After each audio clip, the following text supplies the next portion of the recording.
How you doing, everyone? Welcome back to NRL Fantasy Analysis. We're going to be going through our last one of these mid-ranges here in the wing fullbacks. And there's probably 3 to 4 guys in here I'm actually interested in watching either at the first few rounds or interested in getting them into my team. There's one with CNK that we're going to have to check out what's going to happen. Is it Brad Schneider getting the 6-7 role? Will CNK go in there? I'm not exactly sure, but we'll find out obviously very soon. But yeah, we'll jump straight in here. And we got Jayden Campbell at 550k. Him there, there's a few things to think about. We've obviously got, if we look at his actual scores there, he's only got one score above 45, which is a bit of an issue, right? When he's priced at 44, that's something to think about there. Is that, yeah, he's going to have a bunch of these bigger games if he's going to score super well. In a Titans team that should be okay, that's my slight risk for him if you want to start with him. I think he's someone that I will be watching. It'd be fun to watch. If you wanted to pick him up, then I don't see him going too far under his average. I think, yeah, you might have a bunch of those games around that 35 to 45, and then the odd game above that where he picks up a couple of tries or something like that. But obviously still really raw. I think by halfway through the season, he's going to be absolutely smashing it. I think that's something to think about with him. And just at that price point, you can go up to a Hines or a Pappenhausen for 50 to 80k more. So something to think about there. Would have been nice to see him in that trial. Unfortunately, we didn't get that. But yeah, the scores are solid, right? He hasn't really got many games where he goes under. He goes really low because he's good with the meters gained. He gets his tackle breaks, the odd offload, and his kick defusals with the odd try. So he's going to be pretty solid and only going to improve from here. So that's the thought with Campbell there. Move to Val Holmes, and we've got him in the wing fullback. He's in a wing fullback dual with centre, priced at 42. If you look at his centre scoring in the back end of last year, we get a little bit of time there in those last 2 games, 20 into 38. Kicking his goals as well is always obviously already going to be great. But, tackling wasn't too great. 6 misses and 4 misses there. It doesn't help when he gets a fair few missed tackles at fullback, but you move him into the centers and that hurts as well. But he did look great in the trial on the weekend, and that's something to think about with Val. He scores at fullback usually a lot better, and that's what the issue is with this price point of 526. So if you're thinking about him, I know a few people mentioned him after the trial that they're really keen. Remember, they were playing against the Broncos, who were pretty average. We beat them pretty comfortably, Cowboys, and we're not a great side ourselves. So that's something to think about with Holmes. Dane Laurie was someone that was awesome at the start of last year. We got him as a rookie, obviously, and he moved up to this 523k. He got a little bit higher than that with a bunch of great scores and finished a little bit lighter, which is completely fair for a rookie who had to play the whole season. But awkward price. I think he might be an option at some point if he steps up his game as well. But you also have guys like Campbell and Sloan at a similar price point that probably have a little bit more ability at this stage, or maybe a little bit more hype around them than what Laurie does. But he's fun to watch. I just don't think he's a good option to start. We'll pop in and have a quick look at his scores there as well, just to give you an idea. It started last year, a low of 35, and lots of scores in the mid to high 40s, and a couple of 50s there. A couple of lighter games through the back end kind of stopped him a little bit. He had a game there of 1 minute to finish where he was off straight away. I can't remember, was it a head knock? I think it was. No, actually, it was an injury. That's right. He injured his leg pretty bad. I remember now. But yeah, there are a bunch of games there in the 20s which hurt his scoring, but that's normal for a fullback, especially a rookie. So he'll be okay. It's priced at 42 with an average of 38.8. Yeah, you're not really getting much value there. Move to Matt Dufty. My main issue with Dufty is the fact that he's going to take a little bit of time to get going in a dog side that's probably at the start not going to be as good as what the Dragons were last year. I think they'll warm into it, similar to what we've been speaking about with Burton. They'll warm into that season and get better as they go. As the Dogs get better, Dufty will score more points. But he's going to be solid. He's always around that 520 mark, so he's never a keeper, but he's always in that middle there. So I'd be avoiding him from round 1 and looking to pick him up if he gets a lot cheaper at the start of the year. If you can get Dufty around the 400k mark, I think he can be a money maker and someone who can score pretty well for your squad also.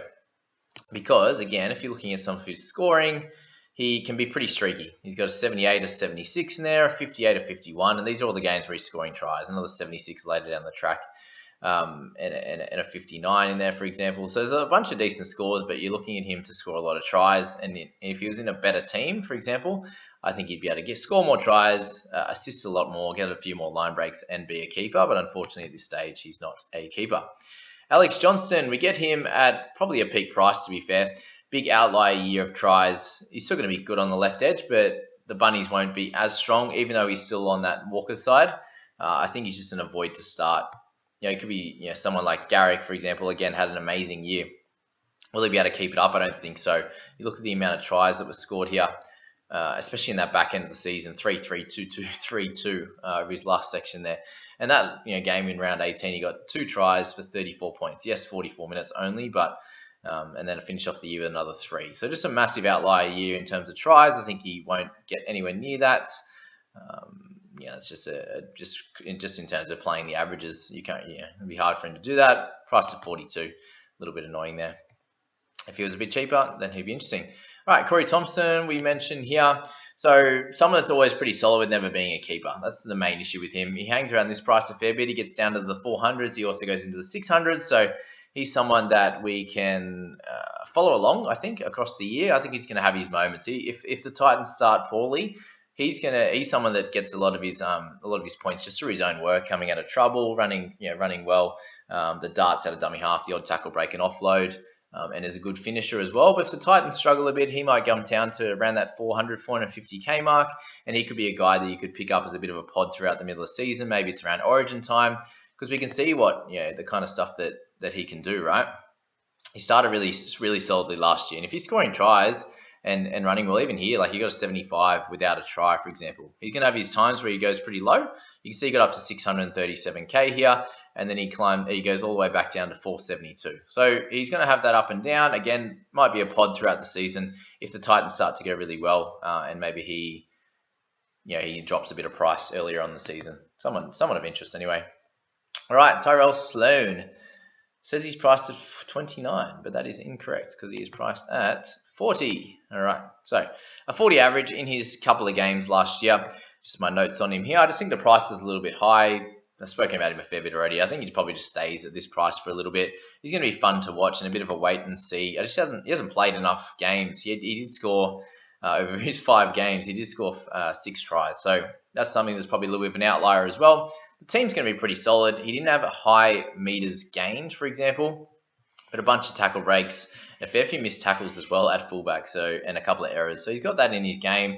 And obviously the last 2 games where he ran the ball a little bit more, scored 3 tries in those 2 games and scored well, I think he's just going to be fairly volatile and naturally improve across the season. So owned by 5%, I can see why, I can understand. But if he was around the 400k mark, I'd be very interested. But priced at 40, it's going to be very hard for him to eclipse that, especially in the first half of the season. And we're looking for value at the start, and I don't think you get that with Sloan at this stage. So he's a wait and see for me. We'll work it out as we go through the season. So we move on to Will Kennedy.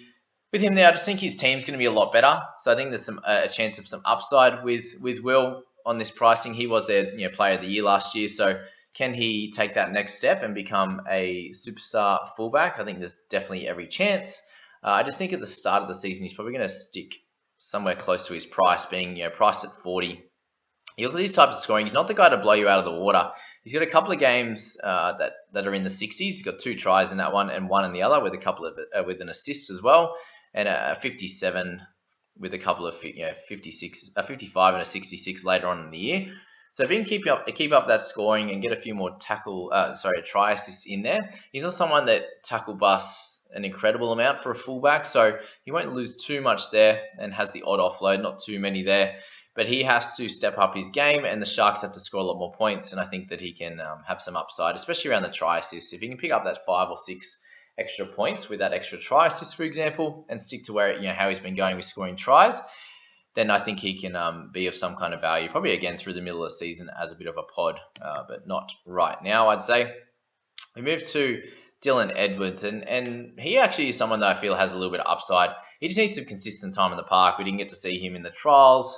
He hasn't played yet at all this preseason, so I think he's someone that you can consider a bit later. He is very streaky as well. If he gets a bunch of games in a row, you can see some nice scoring from him. He's just not someone that really goes big. Has a pretty nice floor of that low 30s, for example, but never has that game in the 70s to 80s. You look at one here in 2020, he got to 81. And then his highest around that is that sort of 60 ceiling, apart from that one score. So when you got this floor of 30 and a ceiling of 60, you're going to sit around that 45 mark. And I can see that for sure with Dylan. If he can stay on the park and get some consistency in a great team, finishing off tries and scoring some himself, because he is a very talented player. And it's a big reason why they won the grand final, for example. But 2% ownership, I can see why people are doing that, and I wouldn't make you shy away from him at all if that was what you were thinking. Okay, Greg Marzhew, the only thing to think about here is that he probably won't get a start. We've got Philip Sammy and Corey Thompson, so he's probably going to be third string, and unless I doubt he's going to get on the bench, he'd be like an 18th, 19th man. If he gets into that starting side, then I think he's going to do really well. He's just priced probably a bit too high, slightly under a 40 average. There's a reason he's already up that high with just this one season. He's a beast, man. He runs hard, scores tries, and we'll have a look at his some of his games here. Pretty cool in terms of a floor, apart from the one game of 15 where nothing really worked out for him. He had 4 missed tackles and an error, for example, so neg 10 there. But the rest of the games he did enough without being super incredible. A bunch of tries, a bunch of games in the 40s. I just don't see the upside yet. If he can be one of those guys that busts out 8 to 10 tackle breaks and over 200 meters a game, then he could be really, really cool. But at this stage, 39 price, not going to get a start, then we're not going to talk about him too much. Move to Nofaluma.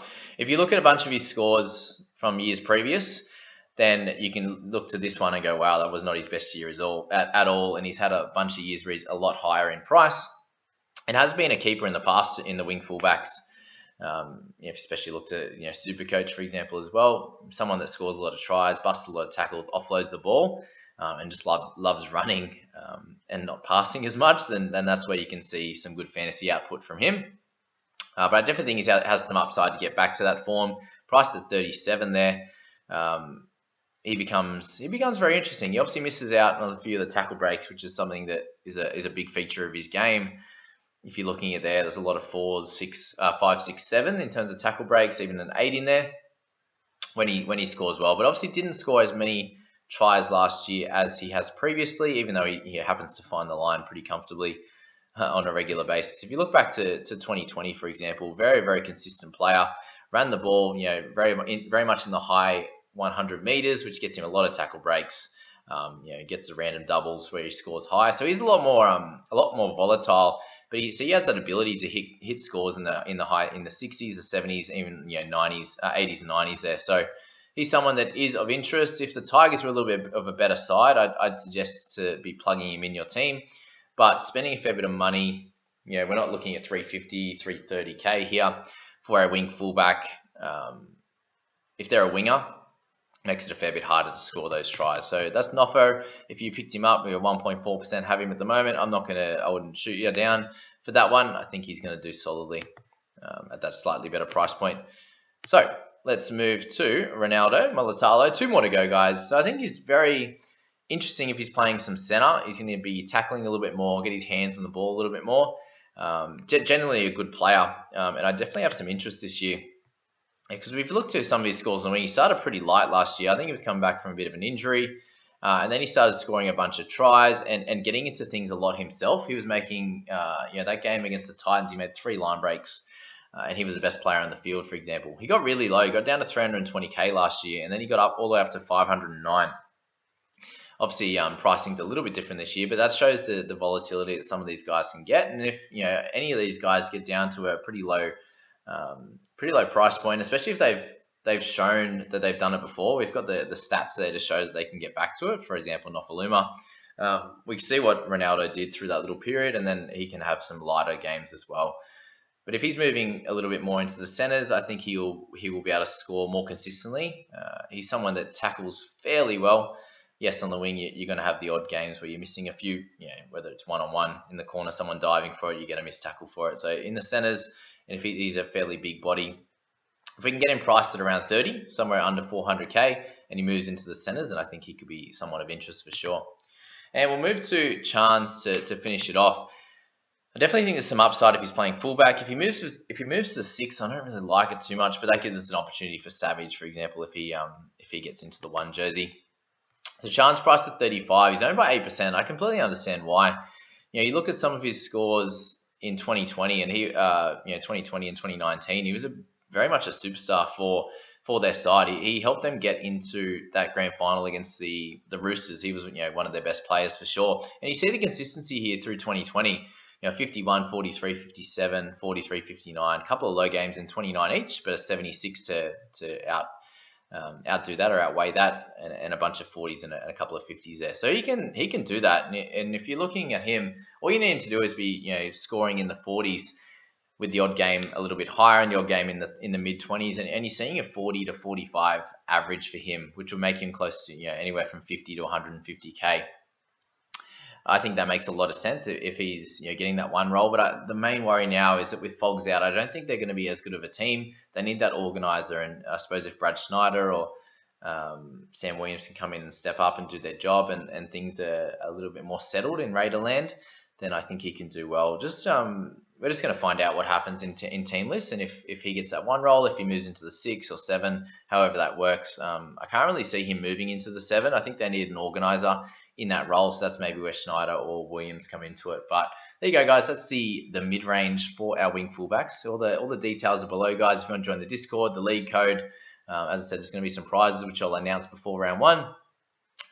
Add me on Twitter as well if you like to follow that stuff. I'm going to be jumping in at the start of round 1 and putting in my thoughts there. Please hit like, subscribe, and we'll catch you in the next video. I'm going to go into depth on a little bit around how to build your team value, for example, and maybe some ideas around head-to-head as well. So I hope you enjoyed this, guys. We'll catch you in the next one. See you later.